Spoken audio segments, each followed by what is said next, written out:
Hey, I just wanted to do a really quick and kind of silly video. I'm a child alter. I don't.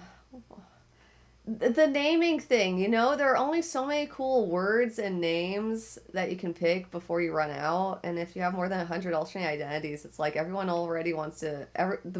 Okay, so the name Neon was super popular because I love neon colors, and that does kind of generalize to a lot of my alternate identities, not all of them. But so yeah, someone already has something like that. God, I don't even know. This is a cool drink. It's supposed to be agave cactus flavored, but then I read it more closely, and it's like, where did I see that? The thing that destroyed my trust in this drink. 10% pear juice. You probably can't see this. It's 10% pear juice. I don't like pears that much. They're really mediocre.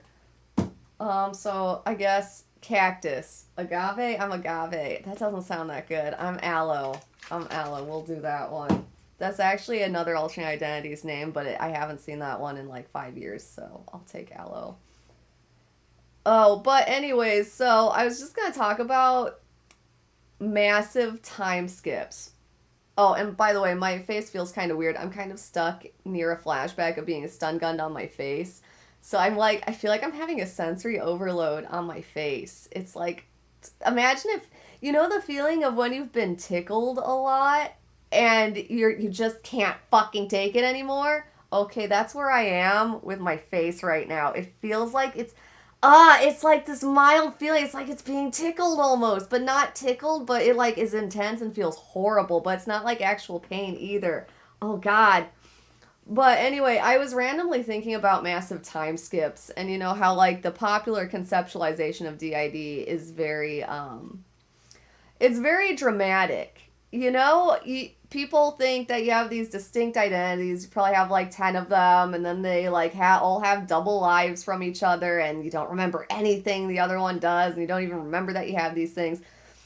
And I mean, to some extent, it's true, but the actual experience, it feels very subtle. You really don't notice. It feels very low key, very subtle. It hides itself very well. It doesn't feel very loud. But occasionally I have very loud. Oh my god, all kinds of areas where I was stun gunned. I'm like feeling like three different memories. It's horrible. Oh, my poor hands.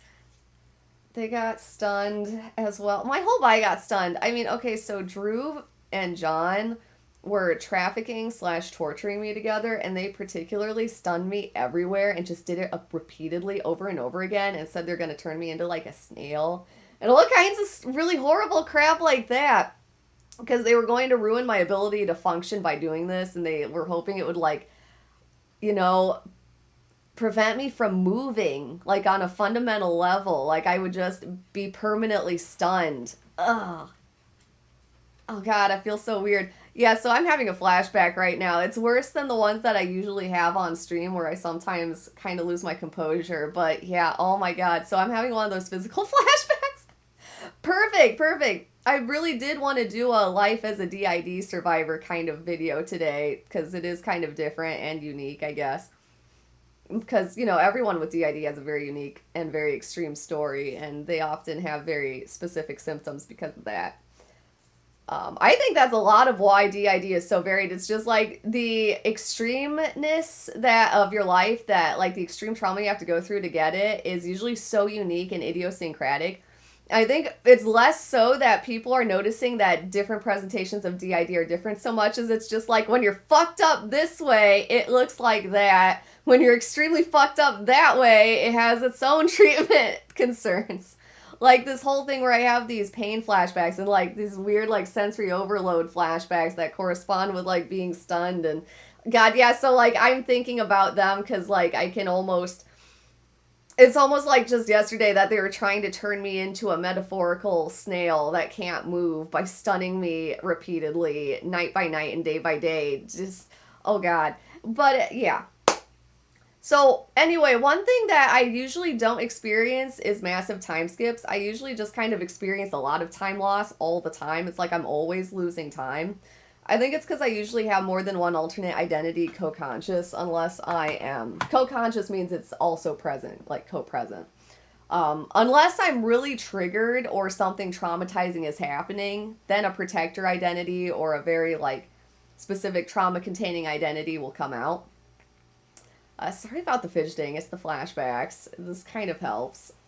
God, I don't think this new medication. I don't know if this is just like the medication is making my flashbacks more vivid because that happens. Oh, there's one of those tag things. I can't get it out. You know, like price tag things, little plastic things on this bathrobe. But yeah. So usually though, I don't just wake up one day. I'm like, oh, it's June. I thought it was 2020. It's like it's June 2022. Oh, actually, I thought yesterday was just June 2020. That usually doesn't happen. But I did, as this alternate identity, have a very weird moment where, so it was like I hadn't existed since I was 6 years old. I'm not even the alternate identity anymore. I switched into another one because of how physically, huh, it's gone. The tickle feeling is gone. It's just fucking gone. But so's the alternate identity that was talking. Well, that's weird. Okay, well, anyway, so what that alter was going to say is, okay, now it's sort of back in the background. Oh, this feeling is awful. The alter was going to talk about how she one day just kind of, what name did she even choose? Fuck, I'm thinking back on what I was just talking about. What did I just say? What name did that alter even give? Okay, I said something about Neon, and all of the alters have the name Neon. What name did that alter even choose? I need to write stuff like this down as it happens, I think. Okay. Well, whatever. So that alternate identity was going to talk about this one particular time, and I remember this too because I am kind of connected. You could just call me Orange Sherbert. I like the color. Yep. Not much more to it than that. I'm an adult identity. I used to love doing research and being social and having like friends that I could talk about like psychology research with. That was fun, but John and Truth, man, they ruined everything. So I remember that period of time in my life. I was what's called a host identity.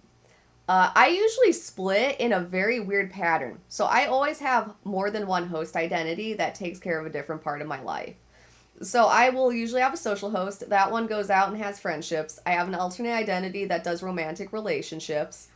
I have an alternate identity that goes to work or does schoolwork. And then I usually have like one general one. Oh, my fucking face. And I think I usually have another one for like getting trafficked, but I can never remember into that one. But there's like a version of it that's not, it doesn't do anything traumatic. It just is there and kind of knows stuff. But it's very small. It doesn't remember a whole lot. It's like, the joke is it's just not a safe part of my life. So that alternate identity is almost never there. But sometimes when it's not like torturous, she's there. So there's that one as well. The flashbacks returning. This is so terrible.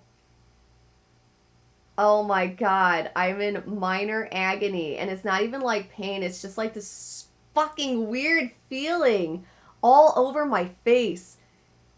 Oh god. It feels awful. But yeah. So anyway, that alternate identity flash like switched in for the first time since I had been 6 years old while I happened to be getting gas in the middle of like inner city Toledo. And I actually remember this. This like made it into my general memory, but I basically was holding the gas nozzle and looking around, was like, oh my god, I'm an adult. I get gas now. And I had like a breakdown and like just stood there frozen and had a horrible anxiety attack because I didn't understand how anything worked. And I was suddenly an adult, and that was so fucking bizarre. But yeah, so that was what this whole video was going towards, and I ended up just kind of talking about everything because I'm having this awful flashback. But yeah, so I usually split more than one host identity, and it's terrible. We're thinking of trying to like designate just like one host. I don't know why I don't have like a host. Most people with DID have a host. Like it just hosts everything. A host identity is like your main identity that organizes everything, and it's kind of like your course. It might not be your core self. A lot of times people have a core self. I don't have one of those either. They usually have it as like a child. I don't. I have like 50 core selves. I don't get that construct. But yeah, I don't have one normal identity that doesn't deal with trauma. Like I said, I have like 7 different ones that deal with different parts of my daily life. So we were thinking of trying to like designate one that just does it all. Oh my god, I feel like my hand's being chopped off. Ugh. They did. I can't remember what it was, but they did something to my hand. I think they must have just stunned it. But they were just like, your hand's caught in a mouse trap or something fucking stupid like that. God, a lot of my memories are in pieces. Sometimes I'll get a full one for like 10 to 30 minutes, and it's like, I can tell you everything that was said, where people were standing. This one's not fully expressed. This one could turn into a real flashback that's like that, but it's not right now, and I'm trying to stay present. That's part of why I'm touching things. Have you ever heard of grounding techniques? I talk about them. When you're in agony like this, though, they don't fucking do anything. That's what people don't understand. Like, I go to therapy, I take meds, I do everything perfect, and it's like, my God, I'm still in agony. It sucks ass. And the people that did this to me suck too. They're not even cool. God, who even cares about John and Drew? They electrocuted me so many times, though. Oh, God. They were almost as vicious as Maria was. I'd say they were just as vicious, actually, just in a different way. Oh, my God. Ah. Well, anyway, I guess this is pretty good. How long have I been doing this? 11 minutes. 11 minutes of me being really uncomfortable. Okay. This is a worthwhile visit. I chose the name Agave. Like the drink. That's right. That's right. That's how that worked. But yeah, so I just wanted to talk about time loss and how it's weird. And you kind of always know, but I don't know how to explain this concept. Oh God. Though, I feel horrible. This diclofenac, I don't think it's going to work out. I don't know though. So many different medications make me feel the flashbacks more vividly. I don't understand why though. Placebo effect maybe. I mean, PTSD is a psychological illness, so something like that could have huge ramifications. I don't know, but take care. Thank you for watching.